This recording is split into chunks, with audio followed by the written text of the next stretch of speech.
ሰላም ሰላም የጸጋ መግቦት አገልግሎት ተከታታዮች በያላችሁበት ከእግዚአብሔር አብ ከአባታችን ከጌታም ከኢየሱስ ክርስቶስ ጸጋና ሰላም ለሁላችሁም። ዛሬ እንግዲህ በተለየ መንገድ ከወንድሜ ቢኒያም በሬ ጋራ መጽሐፍ ቅዱስን ልንወያይ ልናጠና ወደ እናንተ መተናል። ከዛ በፊት ወንድሜ ራሱን ያስተዋወቀልንና ወደ ትምህርታችን ወደ ውይይታችን እንገባለን። እሺ፣ ለማታውቁኝ ስሜ ቢኒያም በርሄ ይባላል። የጸጋ ወንጌል አማኝ ነኝ። ይበቃል። እሺ፣ ቴንክ ዩ ቢኒዬ። እሺ እንግዲህ ተመልካቾቻችን ወንድማችን ቢኒያም በሬ እንግዲህ በቅርብ ለንባብ ያበቃው ሐዋርያቱና ሐዋርያው የሚል ሶስተኛ መጽሐፉን ለንባብ አብቅቷል።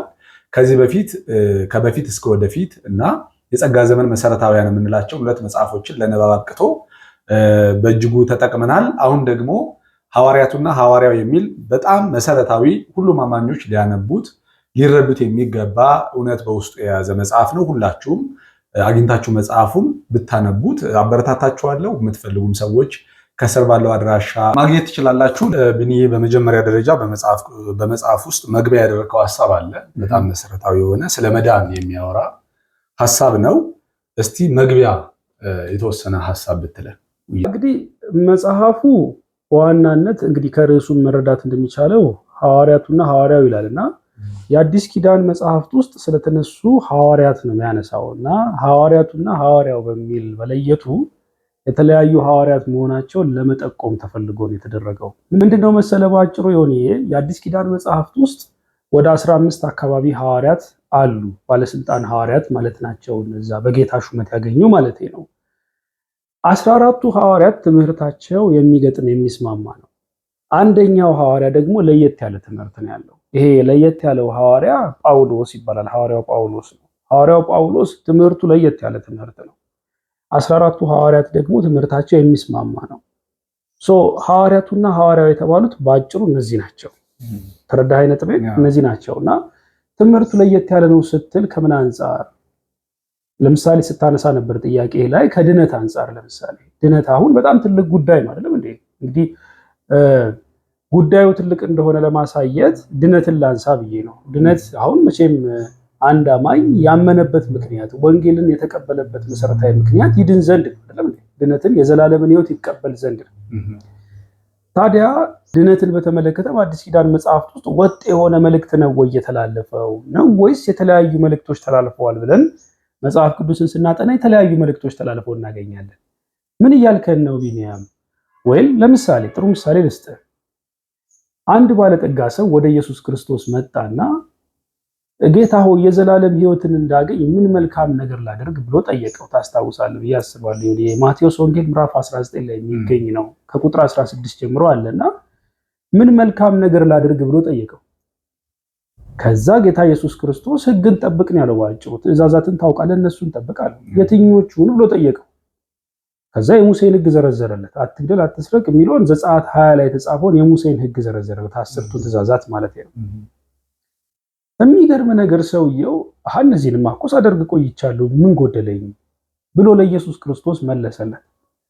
ከዛ ጌታ ኢየሱስ ክርስቶስ ምን አለው? ፍጹም ልትሆን ብትወድ አንዲት ነገር ጎደለች አለው ጌታ ኢየሱስ ክርስቶስ። ያቺ አንዲት የጎደለችው ነገር ምንድነች? ያለን ሁሉ ሽጥና ለድሆች ስጥ፣ በሰማይ መዝገብ ታገኛለህ፣ መተህም ተከተለኝ ብሎ ጌታ ኢየሱስ ክርስቶስ ለዚህ ሀብታም ሰው ነገረው። አሁን እንግዲህ ተመልከት የሚመለከቱንም ተመልካቾቻችን ራሳቸውን ቢጠይቁ የሚፈልገው ነገር ነው። ይሄው ሀብታም ሰውዬ እኔና እናንተ ጋር ዛሬ ለጋር ቢመጣ፣ መቼም በዚህም ዘመን እኮ ሀብታሞች አሉ። የዘላለም ሕይወትን ፍለጋ ሀብታም ገንዘብ ነው እንጂ ያለው የዘላለም ሕይወት አለው ማለት አይደለም እና የዘላለም ሕይወትን ፍለጋ ምን ላድርግ ብሎ እናንተም ቢጠይቃችሁ ያኔ ጌታ ኢየሱስ ክርስቶስ ለዛ ሀብታም ሰውዬ የሰጠውን መልስ እንደማትመልሱት እርግጠኛ ነኝ። ከመካከላችን ማናችንም ያለውን ሁሉ ሽጦ ለድሆች ሰጥቶ ጌታን በመከተል የዘላለምን ሕይወት እንደተቀበለ የሚያስብ አለ ብዬ አላስብም። ካለም ተሳስቷል። ግን ደግሞ ጌታ ኢየሱስ ክርስቶስ በጊዜው እንደዛ ያለን ምላሽ ለዛ ሀብታም ሰውዬ ሰጥቶታል። ከዚህ የምትረዳው ዛሬ ላይ ለዘላለም ሕይወት ጥያቄ የሚሰጠው መልስና ያኔ ለዘላለም ሕይወት ጥያቄ የተሰጠው መልስ ልዩነት አለው ማለት ነው። የተለያዩ መልእክቶች የምንለው ለዛ ነው። ተረዳኸኝ ነጥቤን አይደል? እና ለለ የፈለኩት ይሄንን አሁን እንደማሳያ ነገርኩ እንጂ 14ቱ ሐዋርያት ጌታ ኢየሱስ ክርስቶስ በምድር በነበረ ጊዜ ሐዋርያቱ አድርጎ የሾማቸውና ከዛ ካረገ በኋላ ይሁዳን ተክቶ ሐዋርያ የሆነው ማቲያስን ጨምሮ እነዚህ በሙሉ ማለት 14ቱ ያልኩበት ምክንያት 12ቱ ሐዋርያት አሉ፣ ማቲያስ አለ። ከዛ ኢየሱስ ክርስቶስ ራሱ የእግዚአብሔር ሐዋርያ ስለነበር ነው ይሄንን ማለት። የዕብራውያን መልእክት ጸሐፊ ምዕራፍ 3 ቁጥር 1 ላይ የእምነታችንን ሐዋርያና ሊቀ ካህናት ኢየሱስ ክርስቶስን ተመልከቱ ብሎ ይናገራል። ኢየሱስ ክርስቶስ ራሱ መጽሐፍ ቅዱስ ላይ ሐዋርያ ተብሎ ተገልጿል። ምክንያቱም ሐዋርያ ማለት ሉክ ዮኒ የተላከ መልእክተኛ ማለት ነው። ኢየሱስ ክርስቶስም ራሱን እንደ መልእክተኛ እንደ ተላከ አድርጎ በተደጋጋሚ አቅርቧል። ለምሳሌ ሉቃስ ወንጌል ምዕራፍ 4 ቁጥር 43ን ስታነብ ዮኒ ምን ይላል መሰለህ? ስለዚህ ደግሞ ተልኬያለሁና በሌሎች ከተማዎችም የእግዚአብሔርን መንግስት ወንጌል ሰብክ ዘንድ ይገባኛል ብሏል። ኢየሱስ ክርስቶስ የተላከ ሐዋርያ ነው። መልእክቱስ ምንድነው ከተባለ የእግዚአብሔር መንግስት ወንጌልን መስበክ ነበር። መልእክቱ የእግዚአብሔር መንግስት ወንጌል ነው።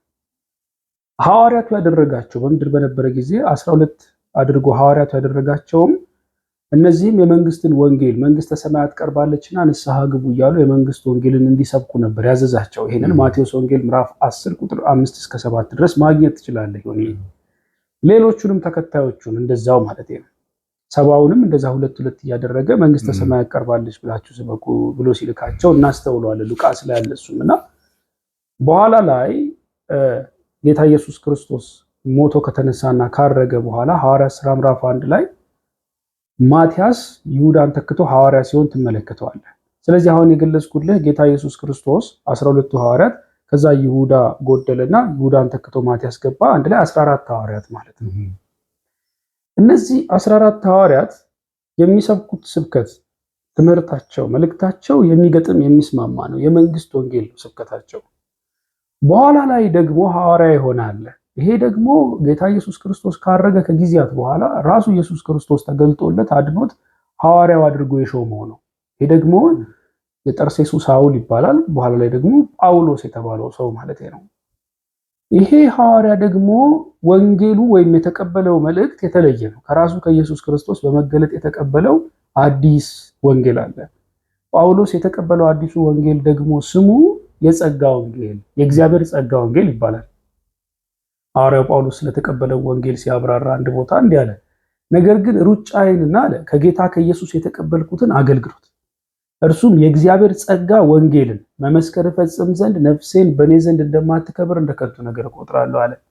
ይህንን ሐዋርያት ሥራ ምዕራፍ 20 ቁጥር 24 ላይ ታገኘዋለና ጳውሎስ ራሱን ሲገልጽ የእግዚአብሔር ጸጋ ወንጌልን ተቀብያለሁ እያለ የሚሰብከውም እንደዛ ነውና በመልእክቶቹም ከዛ ቀደም ፍጹም ያልተነገሩ ያልነበሩ ሚስጥር የሆኑ ግን ለሱ በመገለጥ የተሰጡትን ነገሮች ታዘባለህ ማለት ነውና የ14ቱ ሐዋርያት መልእክትና የሐዋርያው ጳውሎስ መልእክት ብዬ በመጽሐፉ ያስረዳሁት እነዚህን ነው። ድነትንና ሌሎች ነገሮችንም ይነካካል። በውይይታችን አምሹር እናነሳዋለን ብዬ አስባለሁ። አሁን ቅድም ያነሳው ሐሳብም ጌታ ኢየሱስ ክርስቶስ መቶ አለቃው ስለ መዳን ስለ ዘላለም ሕይወት ሲጠይቀው እንዳልከውም የመለሰለት የሙሴን ሕግጋት ነው አይደለ? በተቃራኒው ደግሞ እኮ ካየ ሐዋርያው ጳውሎስ ደግሞ በሐዋርያት ሥራ 16 ላይ አንድ ወታደር ደግሞ ያን ተመሳሳይ ጥያቄ በመጽሐፉ ላይ ግልጽ አድርገው ያስቀምጠዋል። ተመሳሳይ ጥያቄ ነው የጠየቀው ለጳውሎስ። ያ ማለት እኛም ብንጠየቅ ዛሬ የጳውሎስ አይነት መልስ ነው ልንመልስ የምንገደደው። ምንድነው ያለው? የዘላለም ሕይወት እንዲወርስ እኮ የሚያስፈልገውን ነገር ምን አለው? በጌታ በኢየሱስ ክርስቶስ እመን አንተና ቤተሰቦች ትድናላችሁ የሚለን አጭር መልስ ሲመልስለት እናያለን። ዛሬም በዘመናችን ስለ መዳን ሰዎች ብዙ አይነት ጥያቄ እንዳለባቸው ግልጽ ነው። በዝርዝር እናነሳዋለን። ስለዚህ ለሚጠይቁት ጥያቄ አጭርና የተጠናቀቀ መልስ መመለስ አለብን። ምክንያቱም በመዳናቸው ላይ ውስጣቸው ቅር ሊላቸው አይገባም። ገና እኔ አድርጌው ፈጽሜው ሰርቼው እድናለሁ ብሎ የሚያስቡት ነገር ሊኖር አይገባም። ዋናውም ዓላማው እኮ ይህንን ውይይት የምንወያየው የጸጋውን ወንጌል ከህጉ ወንጌል ወይም ደግሞ ከመንግስቱ ወንጌል ለይተን ሰዎች እንዲረዱት የምንፈልገው በመዳን ዙሪያ ላይ ያላቸው አመለካከት ጥርት እንዲል ነው። ምክንያቱም አሁን ባለችው ቤተክርስቲያን ውስጥ አሁን ያሉትን አማኞች ብትጠይቃቸው ስለ መዳን አንድ አይነት መልስ የላቸውም። ምን አምነህ ዳንክ የሚለውን እንዲሁ በደፈናው ሊመልሱልህ ይችላሉ። ኢየሱስን አምኜ የሚል ድፍን ያለ መልስ ሊመልሱልህ ይችላሉ። ግን ስለ ክርስቶስ ኢየሱስ ምን እንዳመኑ የዳኑበት እውነት የትኛው መሰረት ላይ እንደጸኑ የዳኑበትን መሰረት እንኳን አያውቁትም። ስለዚህ ዛሬም አሁን ያነሳውን ጥያቄ አንድ ፔንቴ ብንጠይቀው አይ በኢየሱስ ነው መዳን በጸጋ ነው ቢል የኢየሱስን ትምህርት ብታመጣለት ኢየሱስ እኮ ታዲያ እዚህ ጋር ህግጋትን ፈጽሙ ብሏል። ማቴዎስ 23 ላይ ደግሞ የሙሴን ስርዓት ጸሐፍት ፈሪሳውያን የሚያዟችሁን የሙሴን ስርዓት ፈጽሙ ብለዋል። ስለዚህ አንተ ምን ትላለህ ብትለው መልስ የለውም በእርግጠኝነት። ስለዚህ ያለው አማራጭ ምንድነው? በዚህ መጽሐፍ ላይ እንደተቀመጠው ደግሞ ዋናው መጽሐፍም እንደሚናገረው የእግዚአብሔር መንግስትን ወንጌልና የእግዚአብሔርን ጸጋ ወንጌል ለይቶ መረዳት ግዴታ ሊሆንብን ነው ማለት ነው። ስለዚህ ይህንን ነው ማለት ነው አሁንም በስፋት የምናወራው። እስቲ ስለ መዳን በትክክል በዝርዝር እስቲ አንዳንድ የመጽሐፍ ቅዱስ ጥቅሶችን እያነሳ ልዩነቶችን በመንግስት ወንጌልና በጸጋ ወንጌል መካከል ያለው ልዩነት እስቲ በጥቅስ እያስረገጥክ ብታስረዳል። እሺ ዮኒዬ፣ በደስታ በጣም ቆንጆ ጥያቄ ነው። ድነትን በተመለከተ የአዲስ ኪዳን መጽሐፍት ውስጥ ልዩ ልዩ መልእክቶች እንደተነገሩ ምንም ጥያቄ የለው፣ ግልጽ ነው። በጣም ጥሩ ምሳሌ ልስጥህ። ለምሳሌ ዮሐንስ ራእይ ምዕራፍ 2 ቁጥር 7 ጋር ወስደህ ጌታ ኢየሱስ ክርስቶስ ነው ተናጋሪው፣ ድል ለነሳው ይልና በእግዚአብሔር ገነት ካለው ከሕይወት ዛፍ እንዲበላ ሰጠዋለሁ ይላል። ስለዚህ ከዚህ ምን እንረዳለን? በጌታ በዚህኛው የራእይ ንግግር መሰረት አንድ ሰው የዘላለምን ሕይወት ለማግኘት ድል መንሳት አለበት ማለት ነው። ኦኬ ወይል ሐዋርያት ሥራ ምዕራፍ 13ን ደግሞ ስናነብ ወይም ሌሎች ቦታዎችም ጋር ሄደን መመልከት እንችላለን። ለምሳሌ አንደኛ ጢሞቴዎስ ምዕራፍ 1 ቁጥር 16 ላይ ጳውሎስ ሲናገር፣ ወይ ሮሜ ምዕራፍ 6 ቁጥር 23ን መመልከት እንችላለን። የኃጢአት ደሞዝ ሞት ነውና የእግዚአብሔር የጸጋ ስጦታ ግን በክርስቶስ ኢየሱስ በጌታችን የዘላለም ሕይወት ነው የሚለውና ጳውሎስ የዘላለም ሕይወትን ፍጹም የማይገባ የጸጋ ስጦታ አድርጎ ነው የሚያቀርበው። ሰዎችም ደግሞ ይህንን የዘላለም ሕይወት ለማግኘት ድል መንሳት ሳይሆን በኢየሱስ ክርስቶስ ያለቀ የተፈጸመ የተጠናቀቀ የመስቀል ላይ ስራ ማመን እንደሚጠበቅባቸው ነው አጽንኦት ሰጥቶ የሚናገረው። ለምሳሌ ሐዋርያት ሥራ ምዕራፍ 13 ላይ አለ፣ አንደኛ ጢሞቴዎስ ምዕራፍ 1 ቁጥር 16 ላይ አለ እና ለምሳሌ አንደኛ ጢሞቴዎስ ምዕራፍ 1 ላይ የተናገረውን ባስታውስ ሲሆን የቁጥር 15 ላይ ምን ይላል? ኃጢአተኞችን ሊያድን ክርስቶስ ኢየሱስ ወደ ዓለም መጣ የሚለው ቃል የታመነና ሁሉ እንዲቀበሉት የተገባ ነው አለ። ከኃጢአተኞችም ዋና እኔ ነኝ አለና፣ ስለዚህ ግን የዘላለምን ሕይወት ለማግኘት በእርሱ ያምኑ ዘንድ የሚለው ላላቸው ሰዎች ምሳሌ እንዲሆን ኢየሱስ ክርስቶስ ዋና በመሆን በእኔ ላይ ትዕግስቱን ሁሉ ያሳይ ዘንድ ምሕረትን አገኘው ነው የሚለው።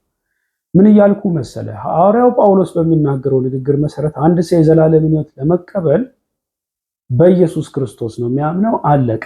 ሌላ ከሱ የሚጠበቅ ቅድመ ሁኔታ የለም። ድል መንሳትም አይጠበቅበትም። ድል መንሳት የለበትም እያልኩ ግን አይደለም፣ ሚስ አንደርስታንድ ወይ ሚስ ሪፕሬዘንት እንዳልደረግ ማለት ነው።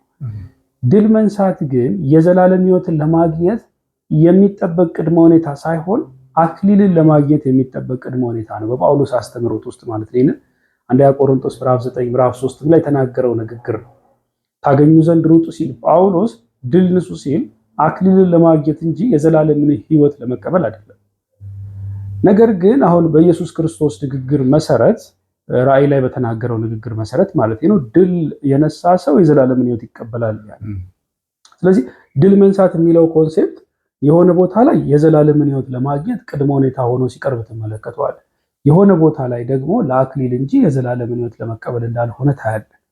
ይሄ በጣም በጣም መሰረታዊ የሆነ የቅድመ ሁኔታ ልዩነት፣ ድህነትን ወይም የዘላለም ሕይወትን ለመቀበል የቅድመ ሁኔታ ልዩነት በአዲስ ኪዳን መጽሐፍት ውስጥ እንደተቀመጠ ትመለከታለህ ዮኒዬ። ሌላም ጋር ሄጄ ላሳይህ እችላለሁ። ለምሳሌ ማርቆስ ምዕራፍ 16 ቁጥር 16 ጋር እኮ ዮኒዬ ብንሄድ ጌታ ኢየሱስ ክርስቶስ አንድ ሰው ለመዳን ምን ማድረግ ይጠበቅበታል የሚለው ጥያቄ እኮ ቁልጭ ግልጽ የሆነ መልስን እኮ ሰጥቷል። ያመነ የተጠመቀም ይድናል ብሎ ማለት ነው። አንድ ሰው ለመዳን ማመን ብቻውን ይበቃኛል ሊል አይችልም። በዚህኛው የኢየሱስ ክርስቶስ ንግግር መሰረት መጠመቅም አለበት። ቢኮዝ ያመነ የተጠመቀም ይድናል ያለው እዚህ ቦታ ላይ ጥምቀት የድህነት ምክንያት ሆኖ ነው የቀረበው። ግልጽ ነው በጣም። በሐዋርያው ጳውሎስ መልእክቶች ውስጥ ደግሞ ስትመለከተው ድህነት አንድ ሰው ለመዳን የመጠመቅ ቅድመ ሁኔታ አለበት ማለት። በሐዋርያው ጳውሎስ መልእክቶች ውስጥ ደግሞ ስትመጣ አንድ ሰው ለመዳን መጠመቅ ይጠበቅበታል ወይ ብለህ ስትጠይቅ መልሱ አይጠበቅበትም ነው። እንዲያውም ሐዋርያው ጳውሎስ ስለራሱ ሲናገር ለማጥመቅ ክርስቶስ አላከኝምና ይላል። አንደኛ ቆሮንቶስ ምዕራፍ 1 ላይ አለ ቁጥር 17 ላይ አለና ያ ማለት እኮ ምን ማለት መሰል ይሁን ጳውሎስ ለማጥመቅ መላክ ነበረበት አይደል? ጥምቀት እኮ የድህነት ምክንያት ቢሆን ኖሮ ጌታ ኢየሱስ ክርስቶስ ጳውሎስን አጥምቅ ብሎ በላከው ነበር። ግን ለማጥመቅ ክርስቶስ አላከኝምና አለ እና የሚገርም ነገር ሲቀጥል ምን አለ መሰለ? ወንጌልን ልሰብክ እንጂ አለ ያ ማለት ማጥመቅ የወንጌል ክፍል አይደለም ማለት ነው በጳውሎስ ትምህርት ውስጥ። ወደ 12ቱ ስትመጣ ግን ለ12ቱ በተሰጣቸው ተልእኮ ውስጥ ግን ማጥመቅ የወንጌላቸው ክፍል ነበር። ለምሳሌ ጌታ ኢየሱስ ክርስቶስ 12ቱን ሲልካቸው ይሁዳ በጊዜው እርግጥ አልነበረም፣ 11ዱን እንበለው ሲልካቸው ማቴዎስ ወንጌል ምዕራፍ 28 ቁጥር 19 ላይ እንግዲህ ሂዱና አለ አሕዛብን ሁሉ በአብ በወልድና በመንፈስ ቅዱስም እያጠመቃቸዋቸው ያዘዝኳችሁንም ሁሉ እንዲጠብቁ እያስተማራቸዋቸው ደቀ መዛሙርት አድርጓቸው ይላል። ማርቆስ 16ም ላይ እኮ ቢሆን ይሁን ቁጥር 15 ላይ ወደ ዓለም ሁሉ ሂዱ ወንጌልንም ለፍጥረት ሁሉ ስበኩ ካለ በኋላ ነው ያመነ የተጠመቀም ይድናል ያለው። ስለዚህ እዛ ቦታ ላይ ጥምቀት የወንጌል ክፍል ሆኖ ነው የቀረበው በኢየሱስ ክርስቶስ የማርቆስ 16 ንግግር መሰረት ማለት ነው። በጳውሎስ ንግግር መሰረት ግን ማጥመቅ የወንጌል ክፍል ሆኖ አልቀረበም። ያ እንግዲህ በሁለቱ መካከል ያለውን የመልእክት ልዩነት እንድንረዳ ያደርገናል።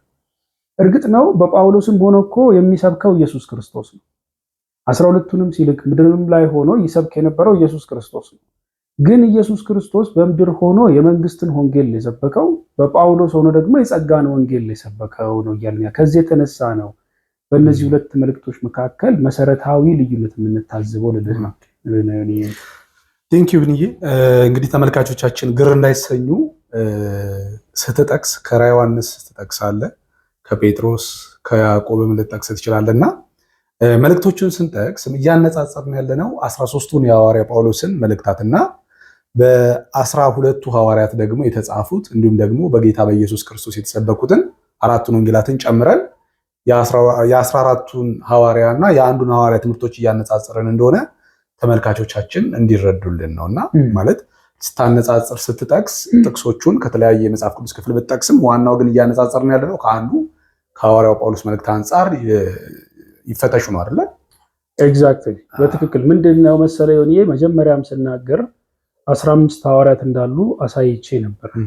የ14ቱ ሐዋርያት ትምህርት የሚገጥም ነው የሚስማማ ነው ስልህ ነበር። የጳውሎስ ደግሞ መልእክት ለብቻ ነው መታየት ያለበት የተለየ ነው የሱ መልእክት ስልህ ነበርና የጳውሎስ መልእክቶች የአዲስ ኪዳን መጽሐፍት ውስጥ የጳውሎስ መልእክቶች ማለት 13ቱ መልእክቶች ናቸው። ከሮሜ ጀምሮ እስከ ፊሊሞና ድረስ ያሉት 13 መልእክቶች ናቸው።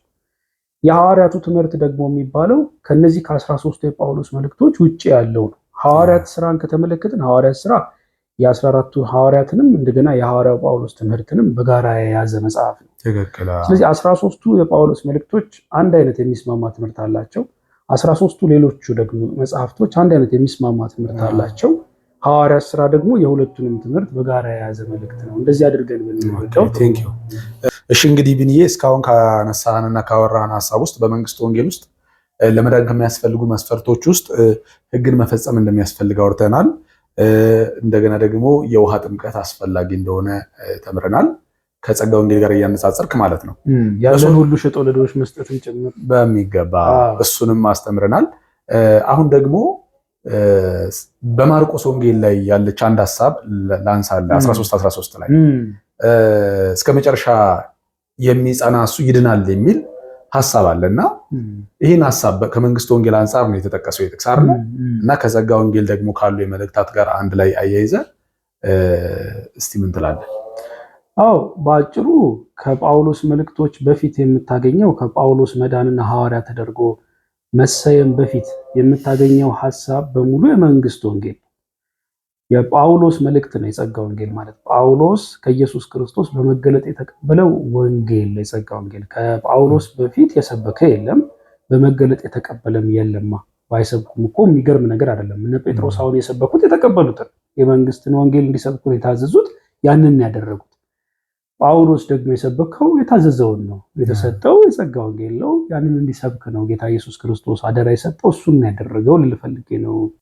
አሁን ወደ ጠየቀኝ ጥያቄ ስመለስልህ ማርቆስ ወንጌል ምዕራፍ 13 ቁጥር 13 ላይ ያለውን ሐሳብ አንስታል። ወይም ደግሞ ይህንን ሐሳብ ማቴዎስ ወንጌል ምዕራፍ 10 ላይ ታገኘዋለህ፣ ቁጥር 22 ላይ አለ። ማቴዎስ ወንጌል ምዕራፍ 24 ላይ ታገኘዋለህ፣ ቁጥር 13 ላይ አለልህና ጌታ ኢየሱስ ክርስቶስ እስከ መጨረሻው የሚጸና እሱ ይድናል የሚል ንግግርን ይናገራልና ድነትን ለመቀበል ሌላ እስካሁን ድረስ ያላነሳኋትን አንድ ቅድመ ሁኔታ አነሳልኝ። እንግዲህ አንድ ሰው ለመዳን እርግጥ ነው ቅድም ዮሐንስ ራእይን ስንመለከት ድል የነሳው በእግዚአብሔር ገነት ካለው ከሕይወት ዛፍ እንዲበላ ሰጠዋለሁ የሚለው ሐሳብ ከዚህ ጋር ይመሳሰላል። እስከ መጨረሻው መጽናት ማለት ዞሮ ዞሮ ድል መንሳት ማለት ነው። በመከራ ውስጥ ማለት ነው። yes definitely በመከራ ውስጥ አልፎ ድል መንሳት ማለት ነውና ያንን የሚያደርግ በኢየሱስ ክርስቶስ የዮሐንስ ራእይ ንግግር መሰረት እንደገና ደግሞ ምድርም ላይ በነበረ ጊዜ በተናገረው ንግግር መሰረት የዘላለም ሕይወትን ያሰጣል። እና አንድ ሰው የዘላለም ሕይወት ለመቀበል ወይም ለመዳን መጽናት ድል መንሳት እንደሚጠበቅበት ግልጽ ነገር ነው እንጂ አይ እኔ በሱ አምኛለሁ ስለዚህ በቃ ድኛለሁና በቃ እኔ ድል ነሳው አልነሳው ከድነቴ ጋር ምንም ግንኙነት የለውም ሊል አይችልም። ያ ሰው በመንግስት ወንጌል እውነት ውስጥ እየተወራ ያለው ስለ ጸጋ ወንጌል ከሆነ ነው ያንን ሊል የሚችለው አንድ ሰው። አሁን ለምሳሌ እኔ በግሌ በድነቴ በቃ ፍጹም እርግጠኛ ነኝ፣ ድነቴን ላጣ አልችልም ብዬ ነው ማምነው። ምንም ጥያቄ የለውም ድነቴን በተመለከተ ያለኝ እርግጠኝነት ብዬ በሙሉ ልብ አፌን ሞልቼ እናገራለሁ።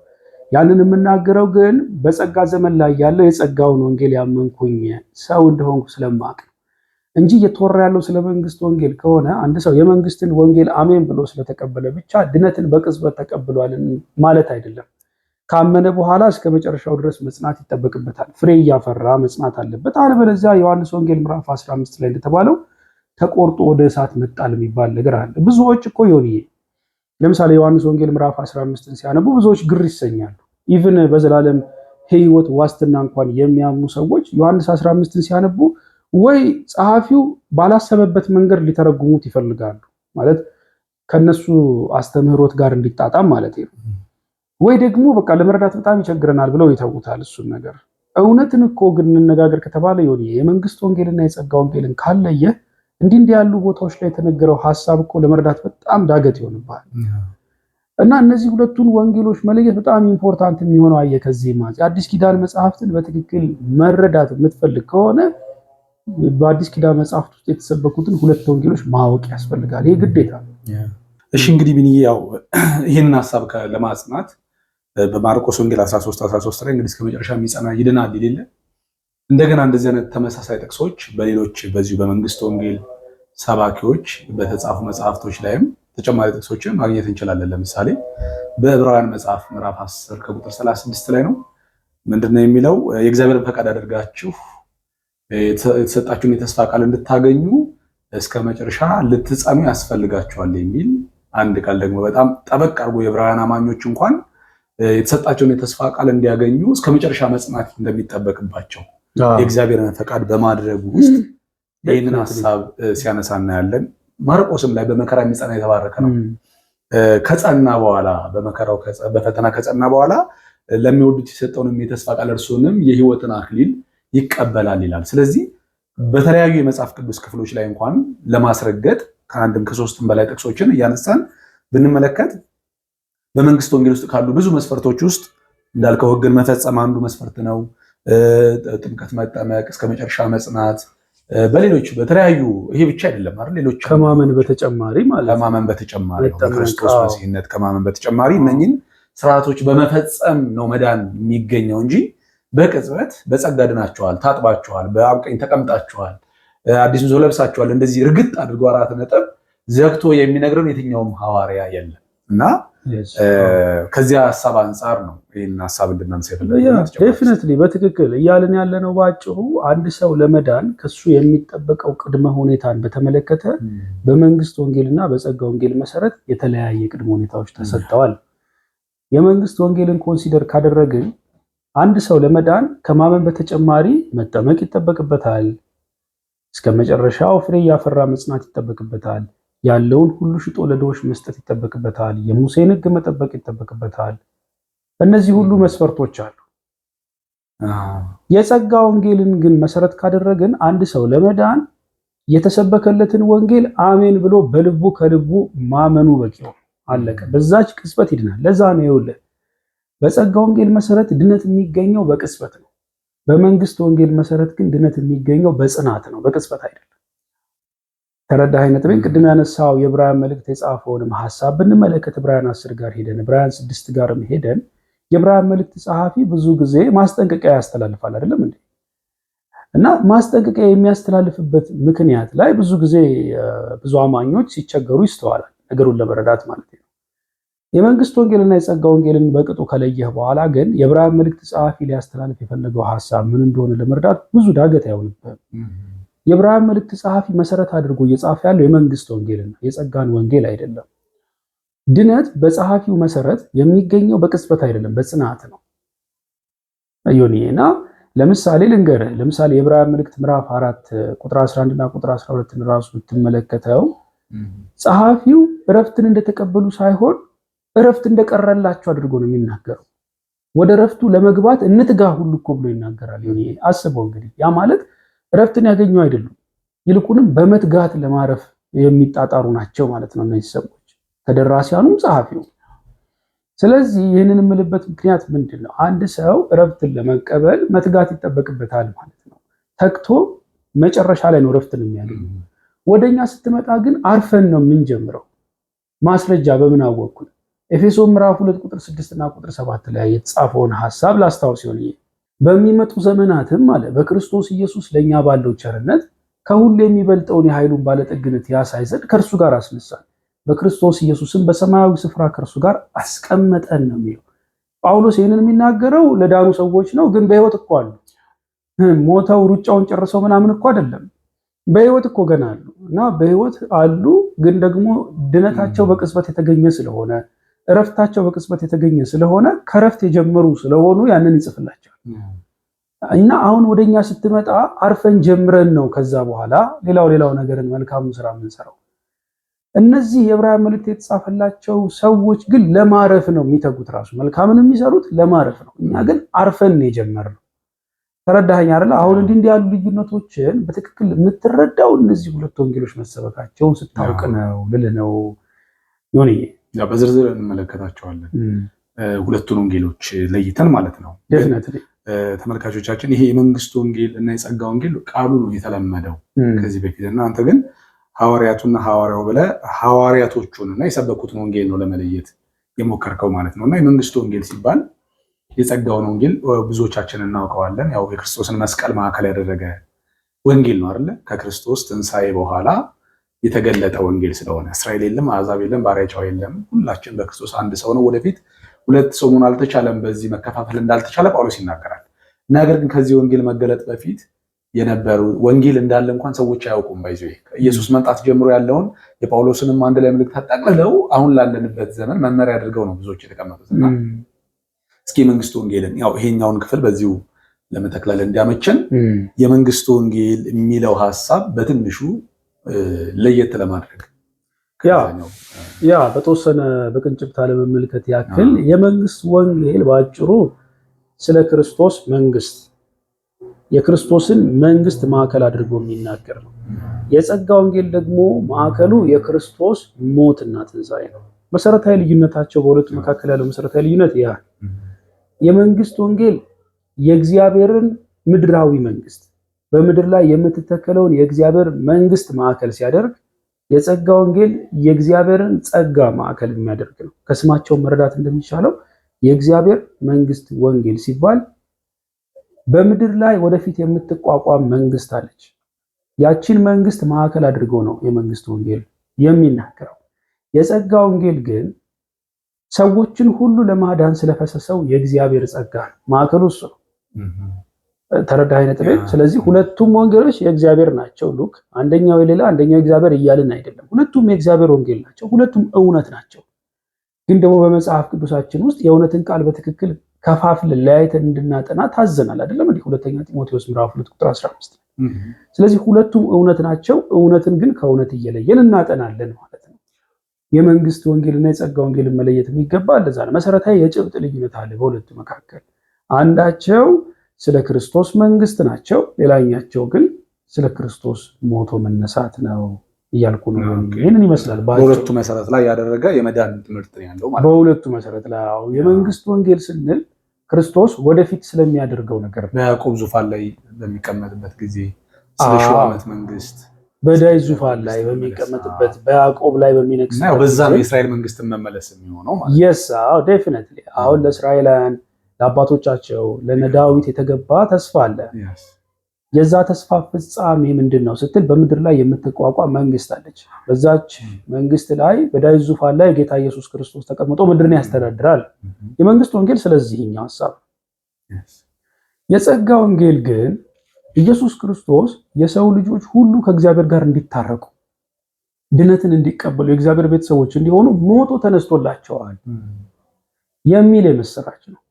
ስለዚህ በሁለቱ መካከል መሰረታዊ የይዘት ልዩነት አለ እያልኩ ነው። በይዘት ደረጃ በጣም የተለያዩ ናቸው። የመንግስት ወንጌል ስንል ኢየሱስ ክርስቶስ ወደፊት ስለሚያደርገው ነገር፣ የጸጋ ወንጌል ግን ኢየሱስ ክርስቶስ ኦልሬዲ አድርጎ ስለጨረሰው ነገር ነው። ምክንያቱም የኢየሱስ ክርስቶስ በዳዊት ዙፋን ላይ ገና ወደፊት ነው የሚቀመጠው። ሞቱና ትንሣኤውንስ በተመለከተ ሞቱ አልተነሳም እንዴ? ኦልሬዲ ሞቶ ተነስቷል። 2000 ዓመት ሆነው እኮ አይደል? የስ አሁን ኢየሱስ ክርስቶስ ይሁን ይሄ ወደፊት የሚያደርገው ነገር አለ፣ አድርጎ የጨረሰው ነገር አለ።